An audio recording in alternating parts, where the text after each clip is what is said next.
Hey, it's Andrew again here at BTO Range in Conroe, Texas, and today we've had a little bit of a run of these everyman kind of shotguns from the good old days, and this is a good example of that. This is a JC Higgins Model 20 slide action or pump action shotgun, and these were retailed by Sears. They're made by High Standard Manufacturing, specifically for Sears, under the JC Higgins brand name. And we did a video on just a kind of a generic guns of JC Higgins video. And as we get more specific models, we'll talk about them. And this is one of those. So JC Higgins, he actually existed. He was a real guy. But he predated this gun. JC Higgins started with Sears in 1898 and was a treasurer, became vice president of the company until about 1930, and then he died in 1950. This gun here is still they were still using the JC Higgins brand name. By the way, John Higgins, the man, never had a middle name, but the marketing people at Sears figured they would add a C, and it became JC Higgins. So that's where that name came from. The guy actually existed. But so this gun, High Standard began producing it, developed and designed the gun, and marketed it exclusively through Sears starting in about 1946. We definitely see them in the 1947 Sears catalog. And they continued producing this gun until they did away with the JC Higgins brand name in about 1962 and replaced it with the Ted Williams brand name.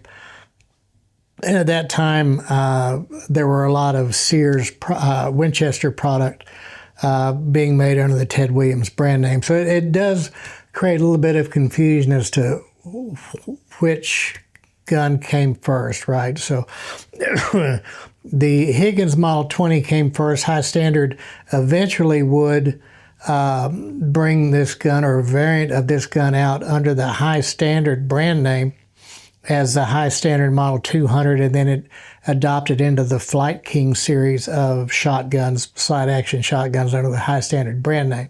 But it was the JC Higgins 21st, not 21st, it was first the JC Higgins 20, and then eventually became the High Standard. So just to add more confusion, Sears also sold a gun under the Sears brand name, the Sears Model 200, which was actually a Winchester product, the Winchester 1200 as made for Sears. So the JC Higgins 20 and the High Standard 200, same basic gun. The Sears 200, completely different. No parts interchangeability, no anything. So let's talk about this little gun here. And when you look at a Sears branded product, and this is some confusion it really starts some confusion here on the side of the barrel, and we're clear here. So here on the side of the barrel, and we'll get some close-up footage of this here in just a second. But the JC Higgins Model 20 12 gauge Sears Roebuck and Company, and then we have the Sears catalog number, which in this case is 583.53. Now, when you're looking at the Sears catalog numbers, and as it pertains to firearms, because I don't know, I'm assuming it pertained to the rest of the stuff in the Sears catalog, but anything that is 583 point in the gun-wise was made by High Standard, because that prefix in front of the decimal was a code for whichever manufacturer they'd contracted the guns for. So 583 High Standard. And then .53, as things changed and progressed in the product line, there were some changes made internally, feature changes, different stock, different checkering pattern. Then that number after the decimal would change. And if you're working on one of these guns, that makes a difference, because not all parts interchange between those specific catalog numbers throughout the production run of the gun. For instance, All of these guns were 2 3/4 inch chambered guns. There weren't any 3-inch guns that I've ever seen, but there were different grades. They made a deluxe grade and at least an imperial grade. And you'll see the higher grade guns outfitted with ventilated ribs. You'll see better quality wood, although this is all walnut. These aren't birchwood guns, these are walnut guns. But you'll see more elaborate finishes, more elaborate checking patterns. And you'll see also on the highest grade guns better bluing and even some engraving on the receiver. So there were some of those higher grade guns available, and those do bring a bit of a premium. They also made and installed what was called a power pack. And the power pack was similar to the cuts compensator. And we'll throw up a still video of that. It was an expansion chamber on the end of the barrel with removable or detachable choke constriction tubes. And that was, the cuts compensator was also in line at the time. So it was their version, I guess, of the cuts compensator. So when you're looking at evaluating one of these guns, if it does have the power pack, it's probably not an aftermarket add-on. It probably came. It was bought from Sears that way. Sourcing additional choke constriction tubes for that power pack can be a bit of a chore. You end up searching eBay and Gun Broker and just various internet sites to come up with one, but they do come up. They do show up. A bunch of these were made. I don't know how many, but a lot were made, and there's a lot that are still in use. They're a pretty robust design, and there are a few things we'll talk about to watch for on these guns, but in general, they did a good job. Now, Sears stopped selling guns completely in 1982. So all the Ted Williams guns and even regular manufacturer branded guns, Sears stopped selling those in 82. So it's been a minute since then. So let's talk about how the internals of this gun work. Oh, the gauges. This is a 12 gauge. This is a 12 gauge gun. It was also available in 16 gauge. I've heard reports of the Model 20 available in 20 gauge. Maybe. I can't recall coming across one. They had a different model called the Model 21. The Model 21 was a 20 gauge gun. It was also available in 410.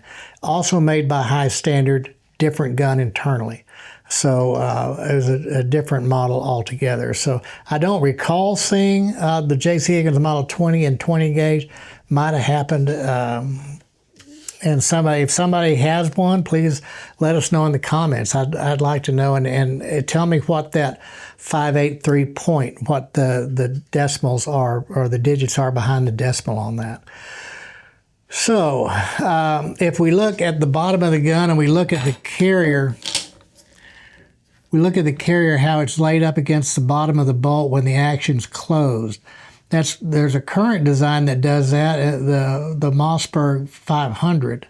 And if you look through the side of the ejection port, you see this is the carrier. This here is the carrier up against the bottom of the bolt. So it's a retracted carrier when the action's closed. And then when we open it, we see the carrier come down here to accept the shell out of the magazine tube. So Mossberg 500 does the same thing. The ejector for the Model 20 is screwed in here, and it lives in a recess in the side of the receiver right there. Mossberg 500 does the same thing, screws reversed. Well, no, the screw's not reversed actually, but the ejector is shorter. So there are some similarities. The Mossberg 500 came out in 1960, well after this gun came out. So we see some similarities in design between the Mossberg product and this older High Standard product for sure. But if you get down deeper inside this gun, you see some takeaways from the Model 31 Remington. We see some takeaways with that too. So it's a good solid design. It's a smooth design, even though it only has the one action bar on the left side. There's no action bar on the right. We see that obviously show up. Remington patented that with the Model 870, which came out you know, in that 1950 time frame. So the Model 20 is not a detachable barrel gun. It's not designed to be interchanged by the user. It's screwed into the receiver here. There's no quick detach features, so whatever constriction you have is the constriction you have. Typically, these are 28-inch barrel guns, modified choke, 28-inch full, and anything adjustable choke-wise from High Standard or from Sears would have been the power pack, and they probably did do some type of poly choke without the expansion chamber toward the later guns. So another thing to watch out for on these guns is the trigger guard. This is an earlier, this is a 583.53. It's not quite early enough, so I haven't dated the gun yet. I think it's early to mid 50s, and there's no serial number on the gun. It doesn't have to be because it was made prior to the Gun Control Act of 1968. And prior to that time, shotguns that were made in the United States were not required to be serialized. So this didn't have to be serialized. High Standard didn't serialize it, and Sears didn't require that the gun be serialized as part of their manufacturing agreement with High Standard. So there's no serial number here. That's perfectly correct. It's perfectly legal for it not to have a serial number. That said, it makes it hard to date. So about the only way we can date this gun is go back to that Sears catalog number and find out when that particular number was in production. And we can do that through some factory reference parts manuals and things of that nature to get an idea as to when this gun was produced. And I'm going to say it's probably between 50 and 55 as to when that particular model number was produced. So having said that, there were some parts differences, mainly in the bolt. The later guns, 1960 and later, had a spring-loaded combination ejector extractor on the left side of the bolt. This gun's going to have two pinned extractors with springs on the side of the bolt. So if you go to fix one of these, or if you're going to order parts for one of these, that 583 point whatever number is definitely important to make sure you get the right part for the gun, because they did not. I mean, there were parts changes throughout the life of the gun. The other thing to watch out for is if you're evaluating one of these guns is give a good tug on the front of this trigger guard. The way the trigger guard fits into the gun is you have this cross pin that goes through right here, but in front of the trigger guard, much like the Mossberg 500, in fact, almost exactly like the Mossberg 500, there are two ears on the front of that trigger guard that fit into slots in this metal receiver. So the very earliest Model 20s had steel trigger guards. They were really robust. Later on, like this gun was some type of Zamac type alloy trigger guard that was a little bit more fragile. And then the latest guns actually, I think, had synthetic trigger guards. So what can happen is, and this is the same as with the Model 500, improper assembly or disassembly can break one of the ears off the front of the trigger guard, and then it's loose in the front, and that affects how the carrier sits, and it will greatly affect the feeding, how well the shotgun feeds, or if it feeds at all. So that's it's fixable. The parts are there. But when we talk about the value of the shotgun, it's not going to take much to top it out. So let's discuss that part of it then. So originality, scarcity, condition, the three things we always talk about, they're not scarce. There were plenty of them made, and there's plenty of them still out there. You'll find them on used gun racks in the local gun shop or pawn shops. And they're just utilitarian shotguns. They were inexpensive utilitarian shotguns in the day. I think in 1947 in the Sears catalog, they were about $60. So not terribly high even then, and they're not terribly high now. So typically you find them in much worse condition than this gun. So they were inexpensive shotguns designed to be drugged through the woods and drugged through the swamps and the marshes and duck blind, and they look it. And this gun is in really nice original condition, especially for its age. So that always helps. The 16 gauge doesn't necessarily bring more than the 12 in this gun. unless you have somebody like me that really likes a 16 gauge. I'd prefer the 16 gauge over the 12, but it is. So on this gun, we've got nicely checkered stock. So checkering's not all dented up and dinged up. We don't have big dents in the stock, so the wood is in great condition. And this pad, this original pad, has hardened, and that just happens. I mean, we just had another shotgun. I think it was a Stevens 67E that had a hardened pad on it also. So that just is what it is. That's just a factor of age. It could be replaced, but then it probably wouldn't fit as well. I don't know if you really deduct for that or not. You could. But the bluing on this gun's got a little bit of crusty spots, just a little bit of surface stuff here. I think we can get that off.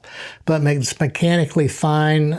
We haven't pulled it apart yet. We literally got it this morning. I was going to do a different video, and this gun came in over the counter. So I called an audible to do this gun. I thought it would be a little bit more interesting. But in any event, these guns really live in that $200 range, and you can get them cheaper depending on condition for sure. You can get them down in that $150, $140 range if they have surface rust or nicks and dents in the stock, things like that. I believe this one should be in that $200 range, I would imagine, and it would be a good buy for somebody.